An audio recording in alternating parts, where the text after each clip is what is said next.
Good morning again. Before I introduce the next speaker, I have been told that there is a perception that tomorrow's Memorial Sloan Kettering scientific session and the reception is restricted to invited people only. That is wrong. Every single individual, not only in this auditorium, but throughout the Congress, is not only welcome, but is required to attend the afternoon scientific session. And Dr. Baselga and myself truly invite you to attend the reception also. You will find that it's a different flavor, and we at Memorial will be happy to host you. So please do make it a point to attend both Memorial sessions in the afternoon and in the evening tomorrow. The individual I'm going to introduce is truly a scientist and oncologist extraordinaire. He completed his medical education and a PhD in Barcelona. Although he hails from Catalonia, he is not a newcomer to New York. He did his residency at the Downstate Medical Center in Brooklyn, followed by a fellowship in medical oncology at Memorial Sloan Kettering Cancer Center.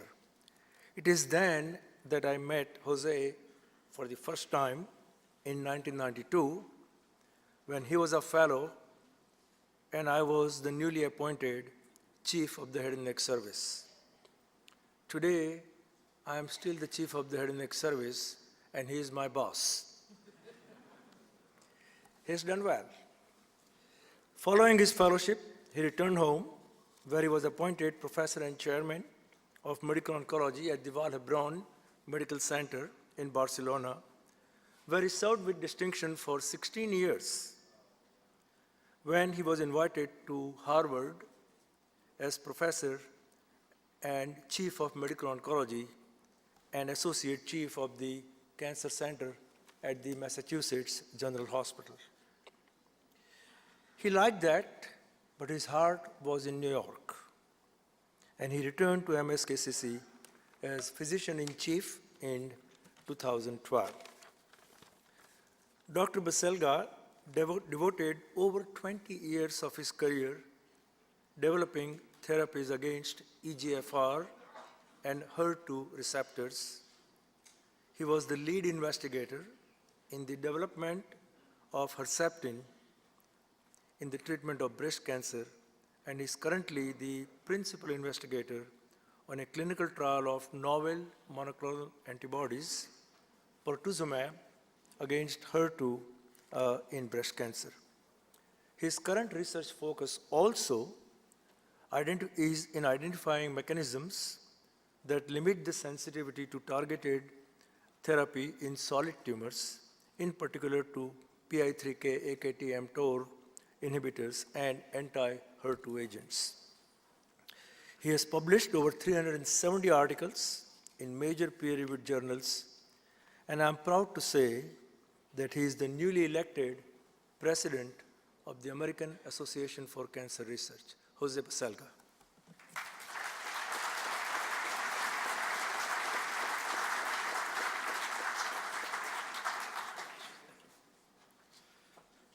Thank you, Jatin, and good morning, everybody. And I'd like to congratulate you on this remarkable celebration that is taking place today and very much deserved. So I'm happy and I'm honored to be here. It's a true privilege. I'd like to spend the next 30 minutes or so in going over some of the promise of molecular medicine and the promise of the genomic revolution in the field of head and neck cancer. And I must tell you that although I am a breast oncologist, I am thinking to apply to your society, if you will welcome me, because there's so many things going on in head and neck cancer, and there is so much excitement with the genomic revolution that I am confident that we will make a lot of progress in this set of, at times, challenging diseases.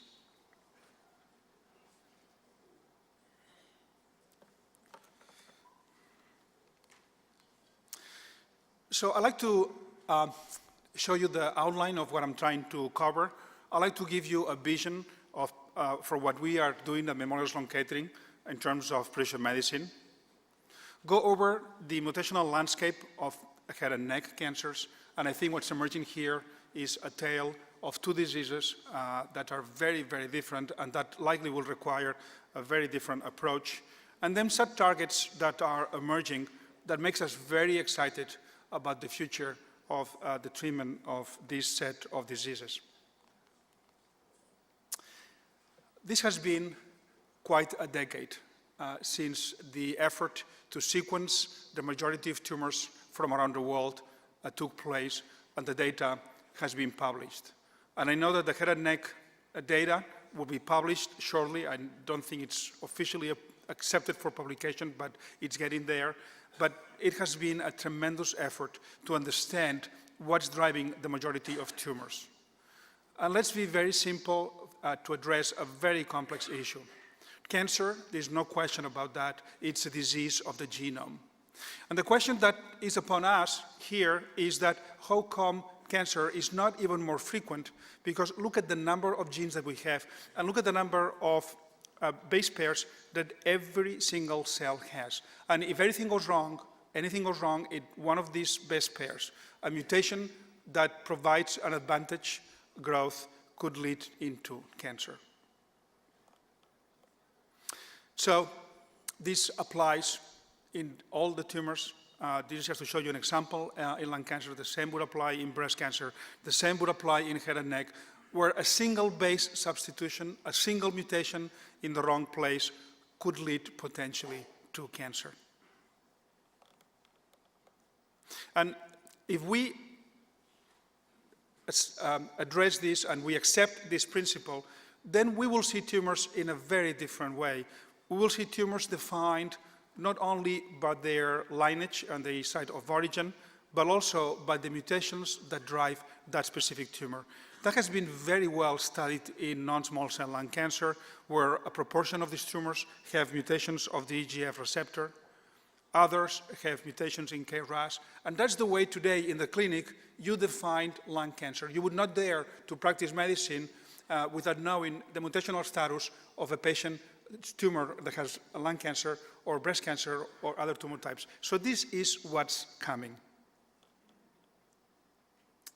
And if this is coming, this defines in full the way we are going to be treating these diseases as we go on. And that's the vision for precision-based medicine. And the vision is that we are going to be genotyping tumors first. Based on the genotyping, we are going to select the target that we can address, and then we are going to be able also to monitor early response.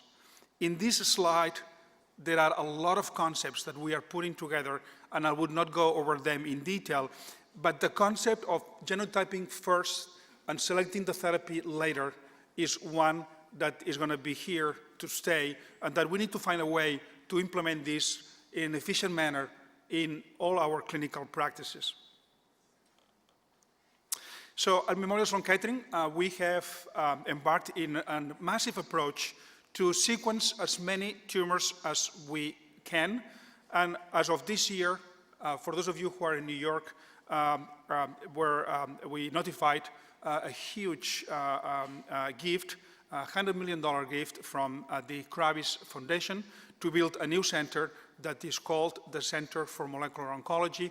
And today, we are sequencing every single patient with advanced disease at Memorial Sloan Kettering, precisely to define what are the mutations that might drive that particular tumor. And our platform is called IMPACT, and it's a targeted exome sequencing effort. Basically, what we do is that it's done automatically. It's a CLIA certified. We have received New York State approval. That means that we can bill for some conditions, not for all of them. Take tumor sample from the paraffin block and from the blood, and then we capture DNA. We go on with next-gen sequencing, and then we analyze the data that we obtain. We can, with this technique, the next gen sequencing, next generation. We can identify mutations. We can identify copy number gains and losses. And we also can identify rearrangements, such as the ALK rearrangement that has been described in lung cancer, but also in anaplastic thyroid carcinoma, just to name you a disease that is closer to you. And we have a panel of genes, 340 genes, that are part of this effort. And this list is dynamic. So if a surgeon or if a radiation oncologist or a medical oncologist comes to us and says, you know, I have this publication and I think that this gene is important, or we have the TGGA data showing new mutation data in some tumor, we can modify this list to make it relevant to patient care. So imagine what this looks like. 340 genes that we sequence, many of them have multiple mutations, and we have to produce data that the physicians can understand and the patients as well. So this data is already beginning to have impact in the way we do things. This is an example of a patient of mine with breast cancer that had amplification of ERB2 and amplification of FGF receptor. That's another receptor that may be important. And with that, you can begin to identify potential therapies that might help that particular patient. So we're getting these reports. And it's a huge effort. This year, we're going to sequence 10,000 patients and look at the number of genes that we are sequencing and look at the evolution that is occurring just over the last 2 years. I anticipate that this will impact the majority of clinical practices around the world, and that this will be democratized and will be available in a similar fashion as classical pathology analysis became also available just a few years ago. And just to give you an indication of the complexity of all this, it's not just about only screening the tumor and looking at the molecular database, but also we need to provide information, what we call the knowledge database, so that we can match results with multiple mutations with what it means for the outcome of the patient, for the prognosis, for the therapy, etc. So we are working with computational oncologists, we're working with pathologists, we're working with oncologists, and they all together are producing this report. And I'll show you some cool data that I hope you will enjoy. It's called the CBio portal that we have built, and that is also part of the TGGA effort. And that's how the data is being presented. And bear with me for a second, but it's quite simple. What you have on the y-axis is a number of genes, and each column represents a different tumor. And what we can do here, by a color code, we can know if a tumor has an amplification of the gene, if the tumor has a mutation, or if the tumor has a deletion of that particular gene. And with that, you can begin to have a description of the landscape of the mutations that are present in one specific tumor. And you can also interrogate. So for example, this case is one tumor, and there's a description of the mutations that are present, a description of what it means. If you click on it, it will give you information on the potential therapies that may be available for that particular tumor type. So it's all pretty cool, and all this is available. You can do it in the clinic. We do it in the clinic. We are there. We click CBio portal, and we get our patient information, and we can access all this mutational data. And this is driving our efforts to study new therapies. This is the portfolio of new agents that are being studied at Memorial Sloan Kettering out of last year. And in this pie, what you will see is that only 2% of the therapies that we are studying in clinical trials in phase 1 and phase 2 are classical chemotherapy agents, only 2%. It's a remarkable number, and the majority are therapies that are against genes that play a role in cancer. So we believe in this. By the way, we could be terribly wrong, and if we're wrong, we're wrong. but we are betting on this very heavily. So we have, and you will see this, PI3 kinase inhibitors, MTOR, monoclonal antibodies. That's the portfolio that we are putting forward. And this allows us to do something that we never thought we were going to do. And this is to design clinical trials that are not just for one disease type, but rather for one genomic mutation. And we call these trials basket trials. In Boston, we called them when I was there, and still do, bucket trials. I like basket more than bucket. I don't know what you think.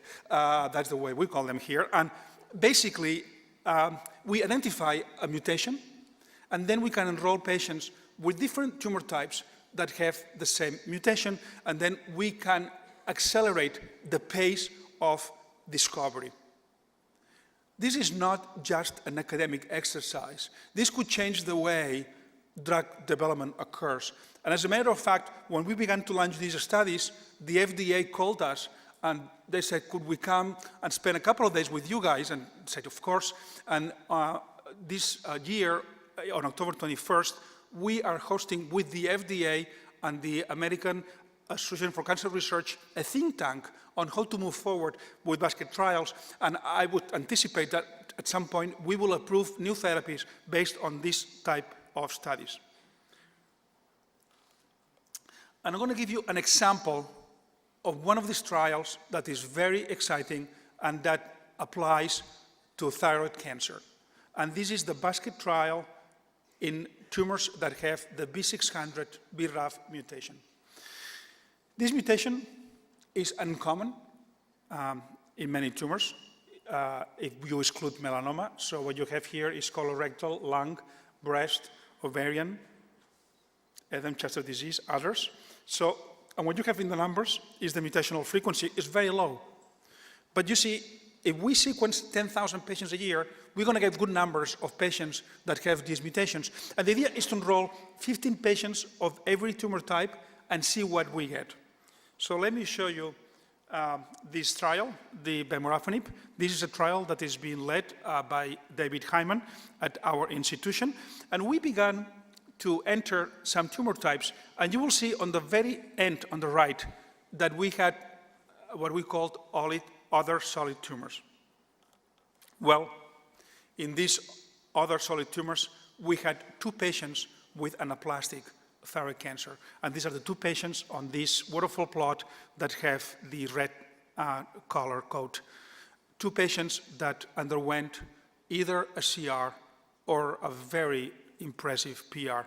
So we are now expanding this study in patients with anaplastic thyroid cancer that may have BRAF mutations, and the results are striking. And also we can follow over time, and we can see how long does the duration of the response last. And this is a true case. This is a patient of ours with anaplastic thyroid cancer. This patient still is on this drug after all this time. So one thing that we are seeing in these tumor types is that the responses last for a long, long time, especially in thyroid cancer. And then a disease that had no therapy, a disease that was rare, but still devastating. It's called the Adam-Chester disease. It's a non-Langerhans histiocytosis. 60% of these tumors harbor a B600 BRAF mutation. And what we're seeing here is short of a miracle. These patients are responding, 70% response rate. This is a patient that's still in response. Look at the baseline. Patient came on a wheelchair. It's almost like a Lazarus effect. And a few weeks later, the tumor was gone and remains in remission since then. Now, what about head and neck tumors? Are head and neck tumors frequently mutated? You would predict that the answer would be yes, right? Because this is a disease that is induced by carcinogens, the same as non-small cell lung cancer. And a priori, you would predict that the mutational rate is very high. And this is indeed what it is. This is data from the TGGA, not yet published. And what you have is the list of the genes that are most frequently altered. And this is not for you to read, it's just to get your perception. I mean, what do you think? It looks pretty mutant, right? I mean, there's a lot of dots and a lot of things happening there. So this is a highly mutant head and neck cancer disease, I mean. And if you look at the mutational rate of head and neck tumors, and they are very, I don't have a pointer here, but each one of the tumors, you'll see, you can read it's one of the tumors on the right that has one of the highest mutational rates. Thank you. Don't know if you can see this here. It's around here, head and neck, I guess. Yeah, around this one. So it's one of the mostly high mutant tumors. Now, this could be bad news, but this can also be therapeutically exploited. And the more mutations you have in a tumor, the most likely is that some of the new immunological checkpoint approaches are going to be efficient. And that's exactly what's happening in head and neck. This is data that was presented at ASCO this year. This is not memorial data. This is data that is part of a broader effort. And this is with a PD-1 antibody. Look at the response rate. So you see, we have the possibility of bringing immune therapies into head and neck. And we have a number of clinical trials going with very promising data. Matt Fury will present data later on this year at one of the national meetings. And also, it gives us the opportunity to combine immune therapy with radiation therapy. So Shane McBride at Memorial has a very exciting protocol in which radiation therapy will be given to these patients. As a result of radiation therapy, there's going to be a lot of antigenic release, and then comes this immune therapy and has hopefully a tremendous effect on the tumor. So I think that the field is extremely excited about the prospect of immune approaches with PD-1 and PD-L1 antibodies against head and neck, in particular, those that are high on the mutational end. So you could see a future in which tumors that have lots of mutations, instead of trying to define one therapy or a combination, you would say this tumor has a threshold that is so high that may benefit indeed by an immune therapy approach. So these are very early days, but this is real data and a reason for hope. The other thing we're learning is that this is a tale of two diseases, HPV positive and HPV negative. Look at this map on a paper that was published in Science. What you have here on the left are the non-HPV tumors, your classical head and neck squamous carcinoma. And here on the right, this color code defines the HPV positive. Do you see that they are very different? That the non-HPV have a lot of mutations, and that the mutations are different. So this is a different disease. We know it. I mean, it has been mentioned. But now, at the genomic level, we can confirm that these tumors are very, very different, and therefore probably need to be treated in a different way as we go forward. This is data from TGGA this time, looking at HPV positive and negative. These are the negatives, your classical squamous carcinoma. Look at the mutations. They have plenty. I mean, it's hard to see which target would you use. Look at the HPV positive. They have very, very little. So it's important to see this. And if you want to look at some numbers, this is a description of the different mutational rate load per tumor, very different between the negatives and the positives. Now, these mutations appear to be very complex. When you see this list, you say, my God, what am I going to do with this? Well, it makes more sense than it seems, because if we now put these mutations in context, in the context of specific pathways, what we begin to see is that these mutations occur in pathways that are old friends of ours. These are the tyrosine kinase inhibitor pathways. This is the EGF receptor. This is the cell cycle control. This is Notch. So they're not foreign to us. It makes sense. And that gives us some hope that we are going to be able to develop therapies that are going to be efficient. And the first of them, of course, was head and neck cancer. This is work that I did when I was in the lab of John Mendelsohn, who was the chair of medicine at Memorial at that time, and then he went on to be the president at MD Anderson. So we did a lot of work in head and neck, and we were convinced that head and neck was the place to study EGF receptor therapies because it was turned on. Clearly, it had MAP kinase was activated. It was a very close relationship between EGF receptor and MAP kinase activation, so we're very excited. And then also, this was the first clinical trial published with patients with cetuximab that then was approved in head and neck and colon. You'll recognize some names: David Pfister, John Mendelsohn, George Basel. These are all the people that were taking care, and still are, many of them, patients with head and neck tumors at Memorial Sloan Kettering. So we define in this paper for the first time clinical activity in patients with head and neck. Then a number of small clinical trials confirmed the clinical activity. I know that Jan Bermoken is in the room. Jan led some of these trials that have been pivotal, that have transformed the field, and that led, of course, to our pivotal paper that led to the approval of cetuximab in combination with radiation therapy in patients with squamous carcinoma. But moving forward, what we have now is a much richer repertoire of agents under study. This is just a partial list. Not only we are targeting the EGF receptor, but now we have therapies against PI3 kinase, incredibly important, and against MTOR, and against other elements downstream from the pathway.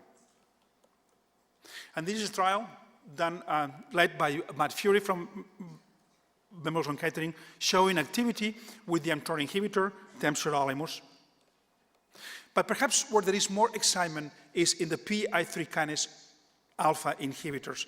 Head and neck have frequently amplification and mutations of the alpha subunit of the PI3 kinase gene. We have compounds that are in clinical trials. This is a compound that we are developing together with Novartis. Very high activity in the mutant cell lines. This is data from Moshe Elkavets in my lab showing that there is a proportion of head and neck tumor cells that have a lot of sensitivity to this compound, especially those that have a PI3 kinase mutation or amplification. And this is the initial clinical trial, preliminary, not published, just presented in national and international meetings, looking at the clinical response with single agent. You'll see this color code here, head and neck. These orange bars are head and neck. So unquestionable activity in patients with advanced head and neck tumors. This could be the next therapy approved in patients with head and neck cancer, and the data in the lab is very strong. The other thing that we're learning is that there is a crosstalk between PI3 kinase and EGF receptor in work done in the lab with multiple ligands. If we add EGFR ligands, they rescue the effect of BYL. And in xenografts, the combination of cetuximab and BYL is extremely potent. And in the clinic, the data seems to confirm it. This is data from a phase 1 study that was at ASCO this year. And look at the response rate. So this combination of BYL and cetuximab now is going very rapidly into phase 2, and I'm sure that many of you may be participating. What about the role of radiation therapy in head and neck? And what about the combination of targeted therapies with radiation? I think that's the future of radiation therapy. There is only so much dose you can give. There is only so much modulation you can provide with great physics.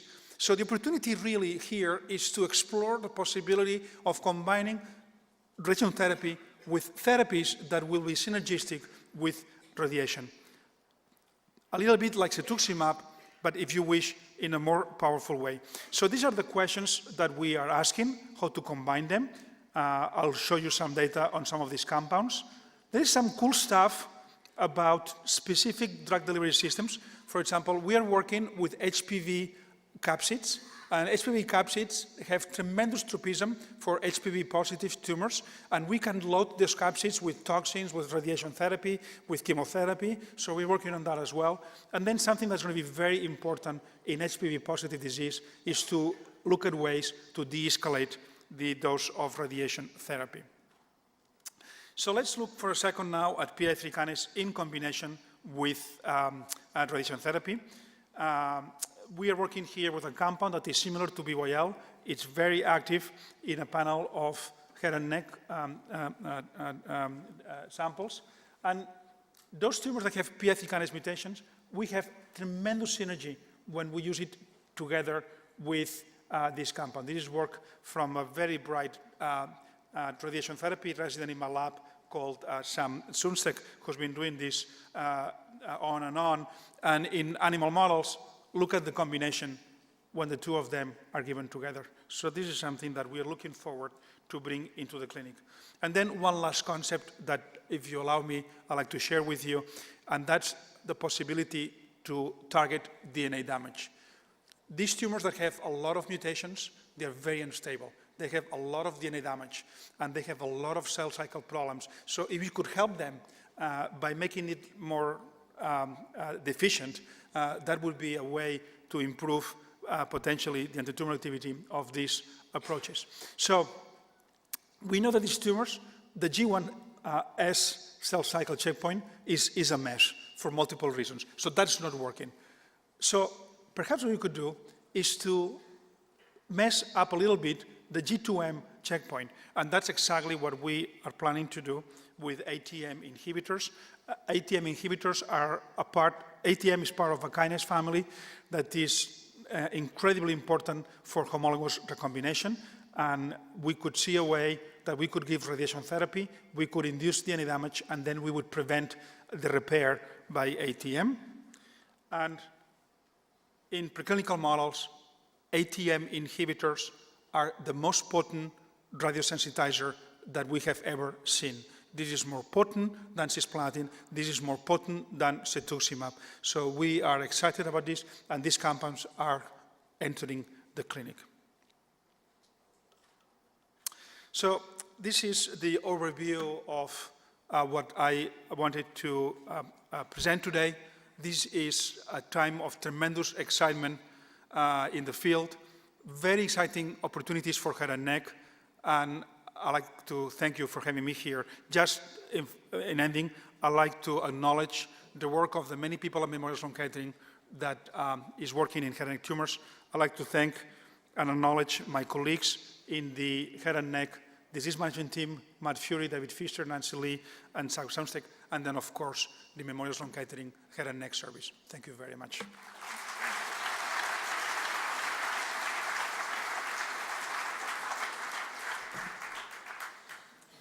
Dr. Baselga, thank you very much for an exciting vision into the future.